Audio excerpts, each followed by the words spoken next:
So you seem very bold and confident and optimistic, and somebody that is like easy to cheer for you to like, hey, I want to know what Nicole thinks about the future. What about the future are you excited about that you think people are missing right now? They don't see that like we have these great things coming. Maybe you don't have them. You just seem so optimistic. No, I definitely have them. I think medical technology is something specifically I've been pretty excited about for a while, and my excitement is only climbing. I think, I went through that medical accelerator with the Nova Hospital, sort of researching how we can get better at diagnosing different types of cancer with data science, machine learning, and obviously HIPAA regulations and all sorts of data privacy regulations have been sort of a unique challenge, some of the highest data regulations in place in any industry. And so I think there's a lot of things like federated learning that represent a big shift coming soon. We've seen a lot of industries transformed by AI and sort of. What is federated learning? Federated learning is something that if you have Google Keyboard on your phone, for example, utilizes this technology where basically you are taking personal and often sensitive data, like you probably don't want to Google people to be reading every single text you're sending. And they sort of basically come up with a local takeaway or abstraction or algorithmic change that they are going to send to the cloud to add to their Google Keyboard, like broader algorithmic systems, but they're not sending every single text that you send, every piece of personal data to the cloud and to Google broadly. So it represents a lot less of a security risk. It is still, there's a lot of questions about, can you reverse engineer from that abstraction any of these personal data? Or like if you have a large amount of data, could you work backwards to the data that might be tied to you?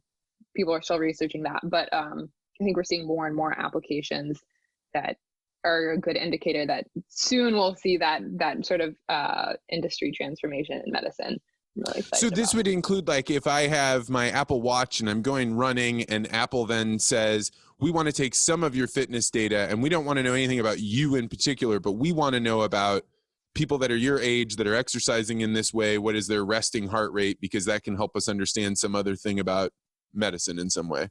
Right. Yeah, that's actually a great example because Apple Watches, the industry is very segmented, again, by the people who have large amounts of data. And so people for a long time have been trying to say, okay, if we just get a bunch of people to wear our heart tracker or whatever, we can study heart disease or whatever it might be. But because Apple already had such a large portion of users, they made an agreement with Stanford, I think in 2017 or 2016, to do a bunch of heart disease research, again, because it's so easy to get people to say, oh yeah, like I already trust Apple. They've been fairly good about my privacy. I will give them, the ability to look at high level takeaways about my health and heart health and exercise. So yeah, that's a great example. Yeah, I feel like I'm probably cavalier about how much I'm like, hey, you want that data? Okay. Like only just recently I've started seeing Spencer Wells, who's a guy I interviewed on the podcast. He's a population geneticist, have like some problems with 23andMe. And for me, I was like, hey, I'm going to give you my DNA because it's lying around everywhere.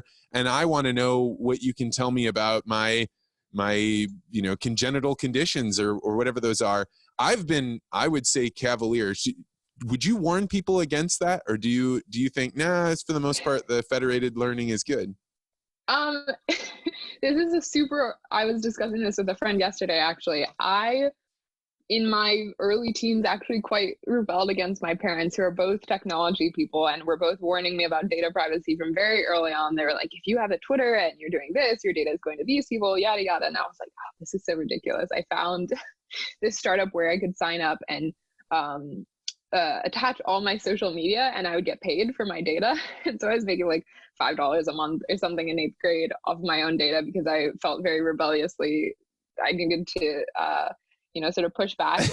It's like a kid going and smashing mirrors and walking underneath a ladder. Yeah, the technologist child rebellion. But I would say for me personally, honestly, I don't live by my own advice. Like I'm very aware and I'm interested in how people are data collecting. I wouldn't say I'm just like, yes, take my data. Yes, take my data. I wouldn't do 23andMe or anything either, because I think the interesting thing, most companies at this point are a data play, right? So like ride sharing, if you are taking doing those like car rental, like Zipcar, 23andMe, all of those are often like their real business is eventually going to be like, we have the largest collection of where people are driving, why they need to rent cars, people's genetic data that eventually will probably be used for other things.